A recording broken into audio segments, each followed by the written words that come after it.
Hello and welcome to Mini Movie Recap. Today I will tell about an action film called The Accountant from 2016. Spoilers ahead. Watch out and take care. Christian Wolff is diagnosed with autism at Harvard Neuroscience in his younger years. His father refuses to let him stay over the summer, with this environment being better for his sensory processing disorder and instead believing that he must overcome the hardships of his condition. Chris's overwhelmed mother abandons them. Fearing others will exploit Chris, his father, a U.S. Army PSYOP officer, begins a brutal regimen of stoicism and martial arts training for Chris and his younger brother, Braxton. In the present, Chris is a forensic accountant with a small office in Plainfield, Illinois. He unmasks insider financial deceptions, often for criminal enterprises. His clients contact him through the voice, an unidentified woman who calls him Dreamboat. He exposes himself daily to loud, hard-driving metal rock and flashing lights to inure himself to any kind of sensory overload.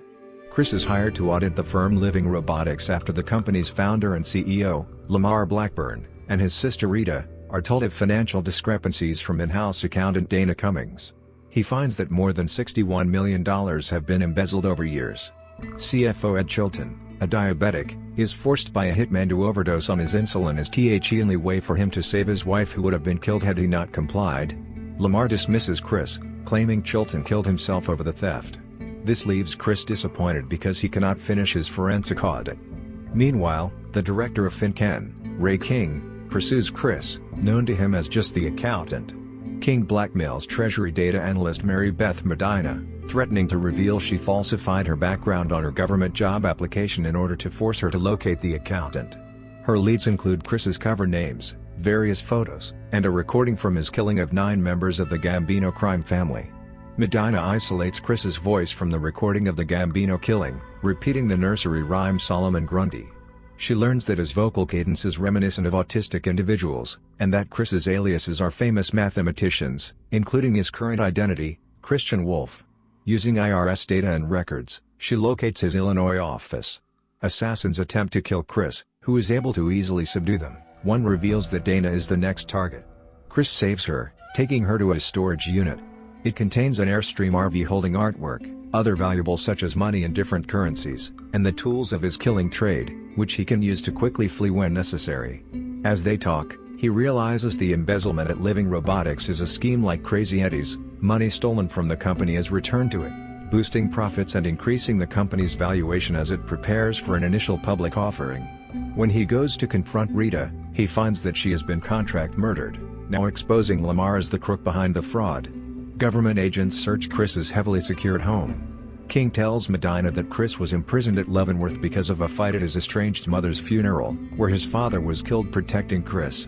During his incarceration, he learned forensic accounting from Francis Silverberg, the Gambino crime family accountant, who had become an FBI informant. King was Silverberg's handler, but his inaction led to Silverberg being brutally tortured and murdered by the Gambinos. During his stakeout of the Gambinos, Chris came to avenge his mentor. He could have easily killed King, but let him go after asking if he was a good father.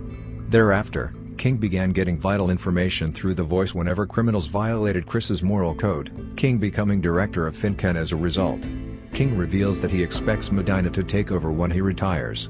The phone rings, and the voice informs Medina about Living Robotics' situation. Chris goes to Lamar's mansion, where the hitman and his team await. During the battle that ensues, the hitman recognizes him repeating the nursery rhyme and reveals that he is his brother, Braxton. They have not seen each other since Chris's imprisonment a decade earlier. Braxton attacks Chris, blaming him for their father's death. After their fight, Lamar appears and tries to justify his criminal actions. Chris kills him with a single shot when he has heard enough. Chris agrees to meet with Braxton in a week, saying that he will instead find him. At Harvard Neuroscience, another set of parents visits with their boy. He meets Justine, the daughter of the clinic's director, who is a resident patient there. She is also secretly the voice, with Chris privately funding the center's activities. Dana receives a framed dogs playing poker painting that they had discussed earlier. She soon discovers Chris's Jackson Pollock painting hidden underneath and is overwhelmed by his gesture. In the meantime, Chris leaves town with the Airstream in tow behind his pickup truck. The end. Thanks for watching and remember to subscribe.